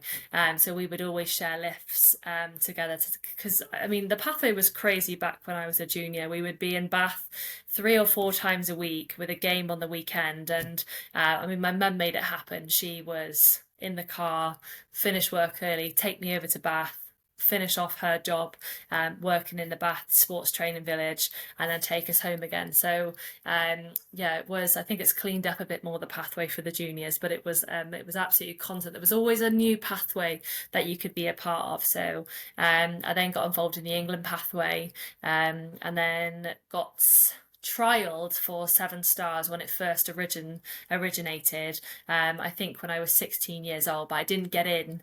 I was too young, was what I was told, but they said to come back next year, and then I came back the year after. So, and then I got into Star Super League the second year that it formed, and then I think I did a couple of years. So when I was at uni, my first year of uni was my first year in Super League properly, and the 2 defenders, so I think it was Sam and Jodie Gibson, got injured, and then I was like pushed in the deep end, and you always, and it was Sam Bird, the coach actually, and it was almost like, there you go, like this is your opportunity, time to go, and then from there was able to play, and I did a couple of years there at Stars, moved over to Wasps, and then over to Dragons when Wasps obviously collapsed, and then from Dragons back to Stars.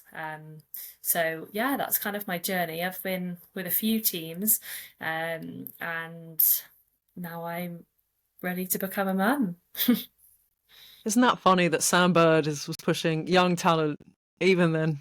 Yeah. I know. Well, I do, I get on really well with Sam actually, and I do always hold a special place in my heart for her, because she absolutely made it happen, and like not once would she be like, let me have the excuse of, oh, you're 16, 17, like don't worry, we'll go soft on you. And she threw me in at centre a couple of times. I remember when I'd be wing defence and then she would put me in at centre, and you see that exactly now. She has so much belief in her players, especially in her young players, and she very much pushes them to be in line with your older players, and it is something that she's always had, and she did that with me, and I think that was the reason why I was able, at the end of contracting windows, to be able to approach teams and for them to approach me, because you had that exposure and that belief from your coach. So very grateful for her for kind of kicking everything off for me, really. Brilliant. Listen, we could probably chat for ages and ages, but we got a little bit more to do, and hopefully we'll have you back as well, Ella, because we can kind of continue to kind of chat, because I always think it's fascinating to sort of speak to netballers. It was one of the first things I really enjoyed when I started talking to them at Sky. It was like, tell me your backstory, where have you come from? Because the ability of netballers to juggle like 1,000 things at any one time feels something that hopefully we're not too far away from being able to get rid of as the sport embarks on this kind of brand new era across the globe. But look, we're kind of 8 rounds in. Chloe and I promised everybody a team of the season, didn't we, Chloe? We did. So is the graphics department ready? Yeah. The graphics department is back from Canada and fulfilled this request for us. Okay, yeah, this is my team of the year then, to be honest. I kind of went back and forth on a lot of positions. I'll start with coach. I've gone with Chelsea because I think it takes a lot to be able to build an identity and a culture from nothing. And I think even though Forest struggled in that first game against Pulse, I think you could tell what they wanted to be. And I think they are a team who've taken on Chelsea's kind of personality. They play with swagger, as I've kind of already alluded to. And I just feel she's created a team that have caused a lot of problems, sometimes for themselves in the early part of the season as they got used to things. But I think we're really now seeing what they can be about. And I think maybe if we'd have done this after round 7, I might not have picked Forest. But I think that win over Pulse has vindicated a lot of what they've been putting into place. So that's why I've got Chelsea. I've gone for Raz Quashie at goalkeeper because I think she had a brilliant season. I think she had some changes out in front of her, particularly at goal defence, and I think I've always thought she's had another level to go to. I think that's maybe sometimes why I've kind of not been critical, but kind of held back on kind of my thoughts. But I think she's been brilliant this year. I think she's been a massive part of what Mavs have been able to do. I'd give honourable mentions to a fair few people. I think we've got good goalkeepers in the league. Jada Pekova's coming on in leaps and bounds. Jazz Brown, we're seeing the real Jazz Brown again in the last few weeks. And Josie Huckle, I think, was my second choice because I think she has been such a kind of steadying presence at the back for Manchester Thunder. Goal defence, Fumi Fudoju. The numbers speak for themselves. I didn't think she had her best game at the weekend, but I think that was largely down to Forest. But I think Pulse have been, the runaway leaders pretty much from the start of the season. I think we need to have representation from Pulse in there, and Fumi's been brilliant. I think Jackie Newton, you and I, Chloe, have both spoken about her as a serious option at goal defence, and I think she's been fantastic this year. So I think she would be my honourable mention at goal defence behind Fumi.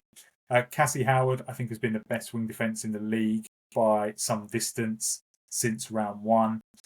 Amy Carter, I think, has the edge probably just over Tyler Orr as centres this year. I think probably Nat Panagari is starting to find her feet now, and I would expect her to finish the season really, really strongly. But I think I said to you, Chloe, I think we've got a bit of a dearth of really strong, dominant centres in the league. But Amy Carter, I think, is fantastic. And then up ahead of that at the attack end, I think, we look at the team, and I've put Rolling Stroika as the goal shooter because I think she's been fantastic throughout the season. We've waxed lyrical about her already, so I don't need to go on anymore. Goal attack was a bit of a kind of back and forth for me. I thought the easy decision to make here would be to probably put El Murray in there. She's probably really unlucky.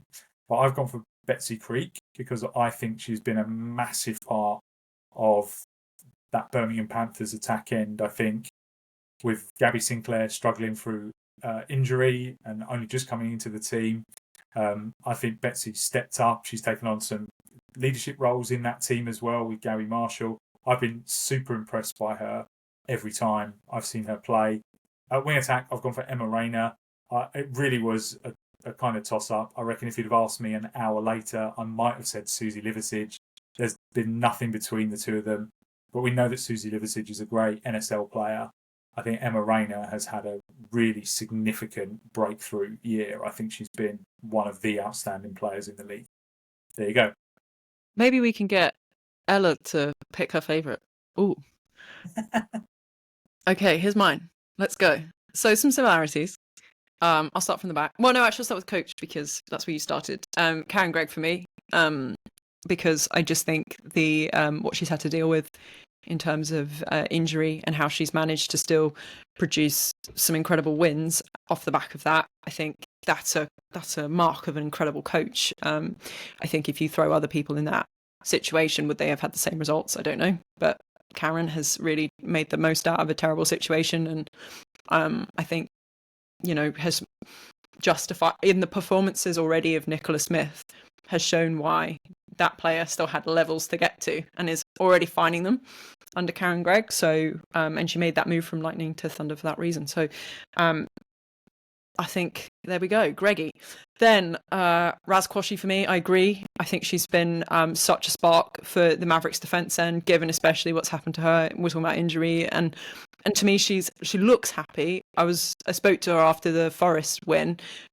She's playing well. She's coming out. She's on flies. She's like light on her feet. I think she looks really great, and is for me probably the standout goalkeeper. Goal defense, same. Fumi Fudoju, numbers, can't argue with it. We only talk facts. And, I think she's, interesting when things aren't set up. It's not so easy, but she was still winning. ball. Like she was still on the end of some stuff against Forest. So I think she's brilliant. Wing defence, I went with Hannah Leighton because I think where Forest have got their 2 scalps, she was such a big part of that picture. And I think if you are Karen Gregg preparing as for Thunder, you're going to be looking at that, looking at Leighton, going to be looking at if the pocket is even available, because she's been such a menace. I think it was really close. The wing defence was my hardest one, to be honest. I think there are some good candidates across the league. I do really like Hassie Howard, for sure, but I just think those big games for Forest, Leighton has been such an important part of them. So I gave her props. Amy Carter, centre, same. I think it is really a tough position to dominate in, and but I think she just has it again because of what she's dealing with out front, and she's still defensively really strong as well. I went for Susie Liversiege at wing attack because, wow, the amount that this woman handles a ball is unreal. And I think Mavericks have really struggled with the goal attack. It's not always been, I think their goal attack position rides a lot of ups and downs, but she seems to be the glue that holds that together. I think if you're coming to Mavericks and you want to undo them, you look straight to her first. And I think that transition from goal attack to wing attack, you beautifully asked Tamsin on my behalf about it. Thank you very much. But I think just hearing and seeing Tamsin smile at the question and then hearing what she had to say, I think, she's still young as well. She's been part of successful teams, but she's really this is her first club where she's playing 60-minute games. And I think she's showing why she should be playing 60-minute games. Elmarie Vandenberg, I stuck her in at goal attack. Maybe a bit cheeky, but she has been playing there, so I don't think that's totally out of bounds. But the way she has taken over games for Thunder to get them across the line, she's a big player person, big game player, and the super shot ability, I think, is just so valuable. But also, again, like Amy Carter, what she's having to negotiate with, the way she's had to step up, not even as an old player herself. I think she's 23, but she's really commanding that attack end. And I think she's pretty tough to deal with. And then Rolene, because it has to be, doesn't it? She is just the reason, for me, such a linchpin in the success of Forest netball, and just does everything with a smile on her face. How devastating for everybody else. But the numbers are just silly. I think she might have only missed 2 goals in that game against Powell, and that's clutch. She's clutch. And I think I could keep going, so I'm going to stop myself. But Ella, what you thinking? What are your thoughts? I was thinking, what would I do? And I think yours, Chloe, probably your attacking end would have been exactly who I would have put. Imagine that attacking lineup in the Super League. Imagine that South Africa has 2/3 of that. I know, but and then I think in the middle, I'm loving just seeing what Iona Christian does in the middle. So I think just seeing her growth, obviously she's just started getting a bit more court time. So loving that, but also completely agree with Amy there, and just the amount of work that she does to keep Thunder calm and controlled. Wing defence, agree with you, Paul, with Cassie Howard. I think she's been absolutely awesome, and just fearless, which is just really great to see. Fumi, of course, goal defence. Love the stuff that Jackie Newton is doing as well, but Fumi, the numbers are just ridiculous. Every single season they're ridiculous.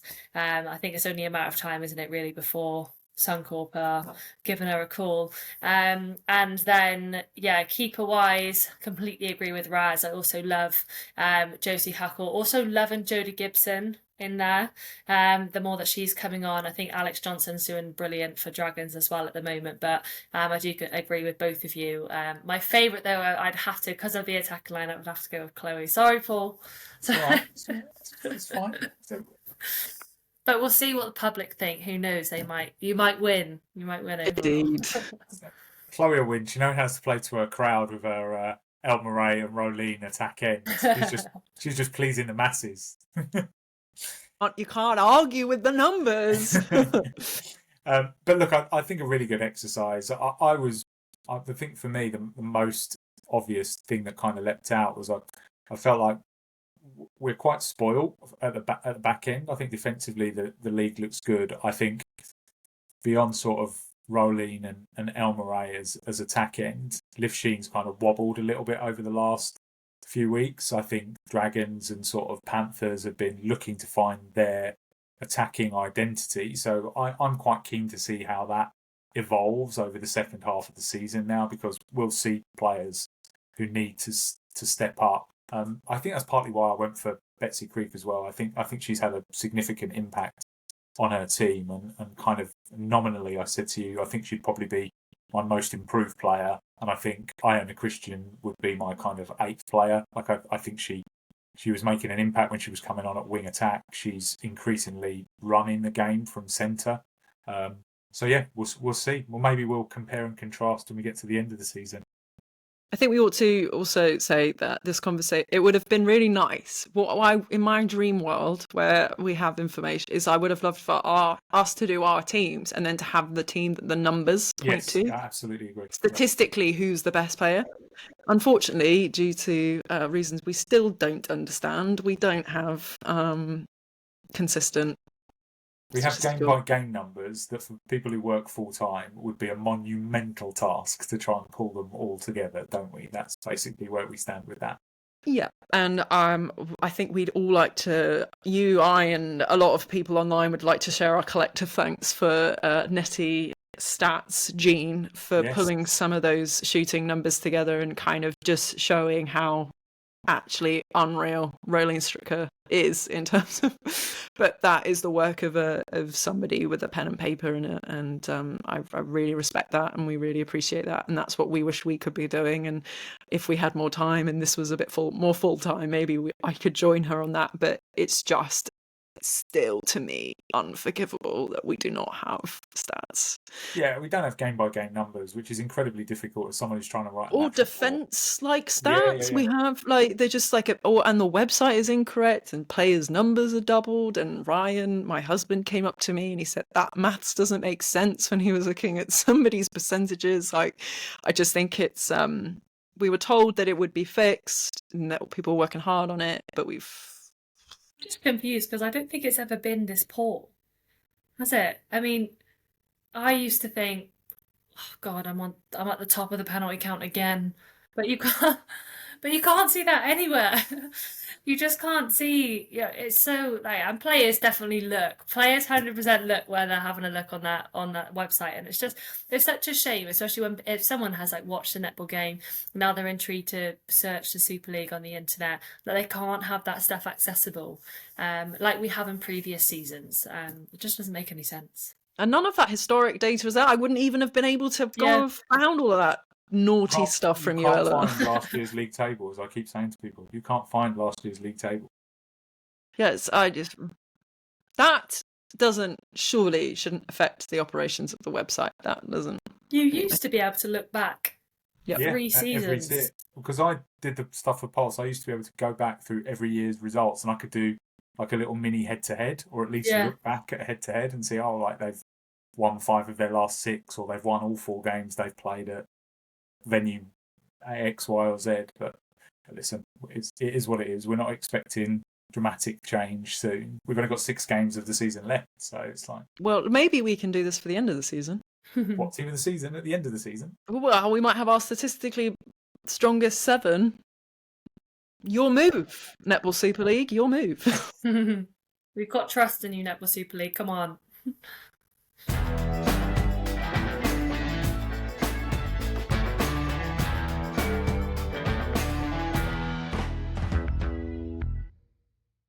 Okay, on to last part. Preview-wise, we always kind of do this a little bit quicker because we don't have all the information that's available. I think I kind of mentioned it's probably worth just getting some clarity on the league table, because the one that's available at the moment is not correct. Rhinos are 6th and Panthers are 7th as it stands, notwithstanding what may or may not happen from the review. The Super League website has the goal difference wrong. I spoke to Super League, and the deciding factors if teams are level on points is goal difference, goals scored, and then the head-to-head record between the two teams. If all of that is level, I'm led to believe there would be a playoff but that would only be if it's of a position of significance. So if it was fourth and fifth, that would be where it would matter, and maybe further up the league interesting. as well. But everything would have to be identical. So you'd probably need the two teams to, in their two games, one team to have won 55-45 and the other team to have won 55-45 for it to be absolutely identical. You never know in this league. You never know, as we've discussed. So, Pulse top of the table with 21 points. Loughborough Lightning now second on 19. Then Thunder on 16. Mavericks on 16 as well. Forest on 13. Rhinos on 8. Panthers on 8. And Dragons on 1 point, as we have clarified. We'll quickly spin through these games. Ella, kind of every time we've had a guest on, we've kind of asked them for their key matchup or key battle in the game. So we'll start with sort of Panthers against Dragons, which is, I think, Panthers' first visit to commentary. We should have double checked that. But a game that I think has more significance for Panthers at the moment, but a Dragons team we've said are really forging an identity. So, kind of, where do you see this one? This one's a really interesting one. Obviously, the last time they met was when the Liam Middleton injury happened, and I think the second round is actually within 13 days of the second round will be in May too. I think this will be a really good matchup when they obviously finish playing each other. It was a draw, I think, was it? Or what one team was that the last time they were playing? It was very, very close. So I think there'll be good matchups all around the court. I think with Panthers' form, they seem to be growing. I think they could sway this one, but I think Dragons are gonna bring it to them hard. I'm excited to see how the form that Alex Johnson's in, how she matches up against the Siggy Berger. Or then how she matches in if the change comes and Betsy Creek drops back. I think that will be really interesting. So yeah, that'll be a really exciting one to kick off the weekend. Big shift for Jess Shaw with Al McDonald, I would say. It's my matchup for that one. But I completely agree with Ella. I think Alex Johnson on Ziggy Berg will be really interesting. I think that both teams have lots to play for. Like Panthers, after what's just happened with Gabby Marshall, like that's going to be emotional. And then I think Dragons are so hungry for that win. I think they'll see this as one that they can win. So I think it'll be really spicy. What about you? I was going to say that. I think Dragons might have identified this one as a chance to get that win. So kind of seeing how they build on those last two performances, which have been so impressive, I think for me is going to be key. Lightning against Rhinos is another game that I think is massively significant. Again, if Rhinos think they've got a chance at the top four, they'll have to win this game. Lightning second, 4 wins on the bounce. A win for them would take them top of the table, which would be obviously the first time since the season started that we'd had new leaders. And I do think as the games thin out and finding out where everyone finishes in those top four spots when it comes to finals, that's gonna be important. I think Rhinos just making too many mistakes. I think watching them again at the weekend, Lauren said this herself when we spoke to her a few weeks ago now, they don't seem to be clearing up the errors. There's positives in there. Cassie Howard, Joyce and Vula, for me, are two standout players for them. But I just think Lightning are going to be really, really strong in this. They're looking more and more professional as the weeks go by, more and more polished. And I think watching Sammy Wallace-Joseph up against Jiva Mensah will be a great one for kind of everyone who's sort of seen it play out in SSN as well. But for me, I think the game's probably going to be one, maybe in the mid-court, where I think Nat Panagari, and she wasn't in my team of the year, but I think she's seen the season so far, but she's really pushing on. I think she's now controlling games in a way that we've seen her from the last couple of seasons. So I think for me, Lightning have the edge there. Ella? Yeah, I think I'm excited for that matchup with Sammy Wallace and Jiva. Also excited to see the battle between Cassie Howard and Hannah Joseph, and just the damage that Cassie can cause and the disruption she can cause in that end too. I think that will be really exciting. Yeah, I'm not sure about Rhino's goal attack. Like, Sophie Barron was like the choice at the weekend, and she offers a lot through the court, actually, like super defensive goal attack, which is like quite, I think, like Rhinos need the help they can get turning the ball over. But I just think with Shadeen Panamerva and Jodie Gibson kind of rotating in and out of goal defence with Alice Harvey at the back, that's a lot to kind of front up with, especially with Beth Cobden running around. So I don't know if Rhinos have the capacity in the attack to kind of keep feeding, because Joyce Mavula is coming out so much for the ball. So there is going to be opportunity for lots of like, you know, lateral pick-offs and things like that, which I'm sure Lightning will have identified. And then I think goal defence as well for Rhinos. Ella Bowen is like, picks up a lot of whistle. So that would be interesting to see how that goes. And I do think Ash Decker, if she starts at centre with Nat Panagari, is just going to be so spicy. Really spicy stuff. Nice segue there, Chloe, because I think the spiciest game of the weekend might be at Wembley. Mavericks against Pulse. Mavericks out for revenge. Pulse out to bounce back. If Pulse have been knocked off top spot as well, there'll be that to sort of play for as well. Over to you, Ella Powell-Davies. I honestly think there's going to be just matchups all over this court. I think there's just going to be stuff going on. I think Emily Andrew, Halima Adio in against each other is going to be a really good matchup.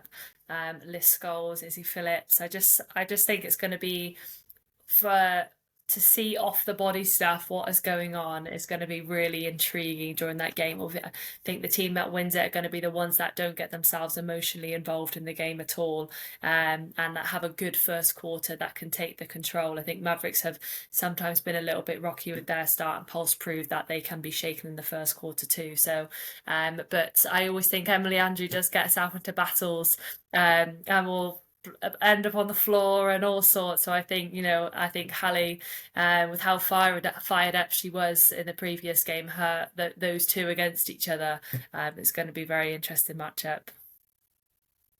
Passionate, isn't it? It's going to be passionate. I think it, for me, is I'm going to look to Tamsin Greenway, temporary co-host of this podcast, to see what tactically she'll cook for this, because I think she, like everybody in the league, has been obviously watching Pulse really carefully to see where I think we know where the chinks are, but it's exposing them. So it'll be really curious to see how well Mavericks do that, and how they match up.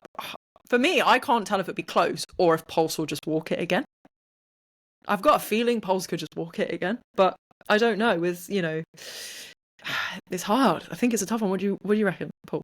I think Alicia Scholes, Izzy Phillips, Ella mentioned it there. I think that's key. I think Alicia Scholes absolutely ran the first quarter like on a different level when they met the first time at the Copper Box. I've no doubt that there will be a plan from Tamsin, Camilla, and Mickey to combat it.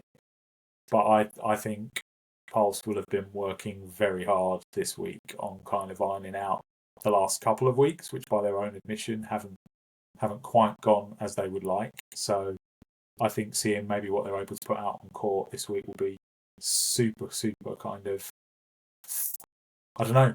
And I'm anticipating something significant happening in this game. You got that kind of feeling. Which is saying something without saying anything, right? Yeah, the other thing I think is that Mavericks are just so good with the super shot. Like, it really helps them. And Pulse, I don't know if they have a strategy. It doesn't look so clear to me now after watching that. When they're behind, how they cope with the super shock. 'Cause obviously that's the first real time we've seen that test. And Mavericks seem to just absolutely don't mind when they're behind, like using it to get back to front. But it depends if Mavericks can get them into that position and really kind of like push that button on Liv Sheen and then put that pressure on Nicole or Sophie Kelly, whoever it might be. I think the other thing is that you were just talking and I was just thinking was how the Pulse defence sort of regathers, because I think penalty counts now for them, because it wasn't this game, but obviously they got pulled up on it versus Forest. But there was another game where Sam, I think it was at the Copper Box, where she was like, we have to adjust better to the umpiring.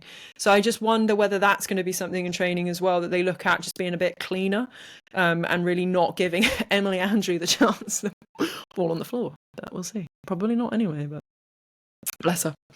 last game of the weekend, back at Fortress Motorpoint, as it's now being called, Forest against Thunder, which rounds off like what looks to be a really fascinating weekend of netball. We just said this, but there are matchups all over the court here as well. I'm really intrigued to see what Karen Gregg cooks up for Forest and if Forest can keep it going. And if they can win this game, to have taken the scalps of Pulse, Lightning and Thunder all at home, that is quite a statement in their first season. Ella, I'll come to you first. Yeah, I mean, very excited to see the Jada Pekova and Anne-Marie Vanderberg match up there, just to see what she can do. I think Jada's had a really good couple of games now coming up against Anne-Marie, and the form that she's in will be really interesting. I'm excited to see Iona Christian versus Amy Carter, quite similar players, and they've played in the Thunder pathway together, grown up together, so they'll know each other very, very well. So like you said, Paul, I think there's going to be matchups all over the court, and Forest need a really strong start to keep themselves in the game, because a game like Thunder, coming off the back of Karen Gregg and her expectations and the team expectations, you'd expect Thunder to come out absolutely firing. But when Rolene is in the prime that she is in, similar to Mavericks during the super shot period, Thunder need to make sure that they're playing well within the normal netball period, so that they are not outdone in the super shot period when Rolene gets her hands on the ball. I think that's so important. Chloe's Tactics Microsoft Paint coming out for this one. Yeah, I just think what Ella said is so critical. Like, I think that because Rolene and Elmarie are both like top super shooters, so and both are big characters in their team. So I think that's just going to be interesting in itself to see who comes from behind and how they use it, like a bit like with Mavericks. But I think the other thing that if you're Karen Gregg and you're looking at it, I mentioned Hannah Layton. I think that's going to be something she's going to be talking to our really, we've talked about a really young attack end. Please don't fall into this trap. So if the pockets are not going to be available, or you're not really going to use them, how are you going to give the ball into the circle? And I think the other thing about Jada Pekova is that she loves being on the front and going up and high. So is that ball over the top to Elmarie into the backspace really how Thunder are going to play? I would be minded to think it's about coming forward. So be interested to see how that works. And then I think with Rolene, it's like, okay, she's going to score. How are we going to reduce that? How are we going to isolate Rhea Dixon as much as possible? Because Rhea still had some pretty, I would say, key misses. Like, she does seem to miss at quite crucial moments. So it's about punishing those. I think if you're Thunder, and also probably trying to get in the head of Brie Grierson early, because I think Tamsin and Mavericks, when Tamsin was sort of in charge of Mavericks in that game against Forest at the motor point that I was at, when Brie Grierson came on, she changed the attack end. So it's slowing that up. So I think a man-on structure might actually be really important here for Thunder, and that's something that they tend to be really good at. So I think it'll be really interesting, but I know that both teams will be like, this is such an important game for top four. So there's a lot. Feels very high stakes, this one. Yeah, I think you're right. It's definitely going to be a defensive game, 100%. But you've got the two top super shot shooters going up against each other. And I think it's going to be actually really good for viewers to watch the talent on display of the shooters, and it's going to be which defensive team can put the biggest amount of pressure on that attacking unit, and the turnover to goal is going to be critical. And I think something for both teams they want to improve on. Thunder especially coming off the back of that loss, to improve their pickups and improve that turnover to goal. So what the defense can do, but also treasuring that ball that they do and converting it. Yeah, the centre pass defence, I think, for Thunder is going to be like what they do is going to be then critical for the rest, because it's so quick when it moves. It has to be done. The work has to be done there. So can the camera person, whoever it should be, if it can get to that, because actually you don't really get centre anyway. Right, Chloe, you can go if you want. No, I feel like I've gone off way too much this week. That's for another time. But maybe we'll get the clip art out. I don't know. We'll see. I think we set the table very nicely there. Look, on the face of it, another really, really good looking weekend of netball. So 4 big games. We'll be back. We'll be back next week to review them all. Ella, we hope you've enjoyed yourself. Thank you for joining us. A big weekend to look back on. And I think you carried yourself fantastically. Thank you. Oh, thanks so much for having me. I've loved it. Can't wait for this weekend. Excellent stuff. And as always, thank you to the listeners for kind of taking us on this journey, which has been brilliant and is giving us the opportunity to talk to people like yourself. It's been fantastic, continues to be fantastic. So if you like us, please rate us and subscribe to us and follow us in all the usual places. And we'll be back next time. Thank you. Bye.